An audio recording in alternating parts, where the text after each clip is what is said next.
Kita sudah tahu, namun kita masih tetap melakukan kesalahan itu. Dan akhirnya, diri kita menyesali perbuatan kita. Pernah nggak kita merasakan hal seperti itu? Ternyata, diri kita hanya mengulang sejarah. Sejarah kesalahan yang dulu pernah dilakukan. Bagaimana strateginya supaya kita tidak masuk dalam perangkap ini? Allah memberikan sebuah bocoran strategi besar yang dilancarkan oleh satu makhluk. Fadallahuma bighurur. Dia, iblis, menggoda Nabi Adam dan Hawa dengan bujuk rayu. Ada satu kata menarik, dalla. Dalam klasikal Arabiknya ternyata maknanya adalah timba yang diturunkan perlahan-lahan di dalam sumur. Atau kata ini juga digunakan untuk apa?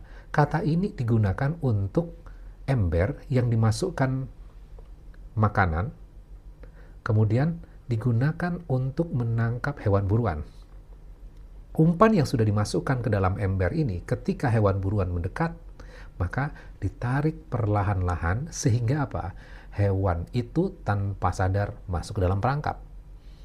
Artinya apa? Fadallahuma bighurur merupakan strategi perlahan-lahan sehingga kita akan masuk ke dalam perangkap. Kita tahu bahwa Nabi Adam dan Hawa diperintahkan untuk jangan mendekati satu jenis pohon. Jangan memakan satu buah yang dilarang itu. Jadi Nabi Adam tahu larangannya. Iblis tidak akan langsung memerintahkan makan saja. Nggak seperti itu konsepnya. Yang dilakukan oleh iblis, kamu main-main saja. Kita bisa imajinasikan ya, kita main-main saja.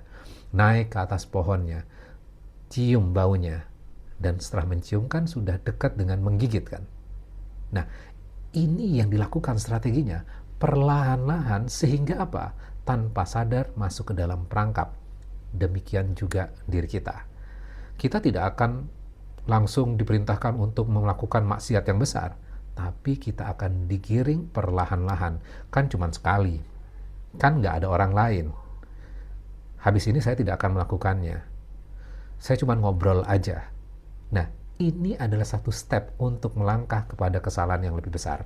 Jadi, setelah kita faham ayat ini, maka kita juga akan tahu.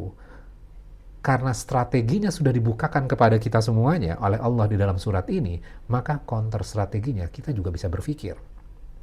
Apa kira-kira counter strateginya? Jangan pernah mau masuk ke dalam kesalahan yang kita anggap kecil. Jangan mentolerir itu. Ketika kita mentolerir itu, maka akan membuka pintu untuk diri kita melakukan kesalahan yang jauh lebih besar. Sehingga apa? Ketika kita sudah melakukannya, kita akan menyesal dalam kehidupan kita. Kalau konten ini bermanfaat, silahkan di-share kepada yang lain.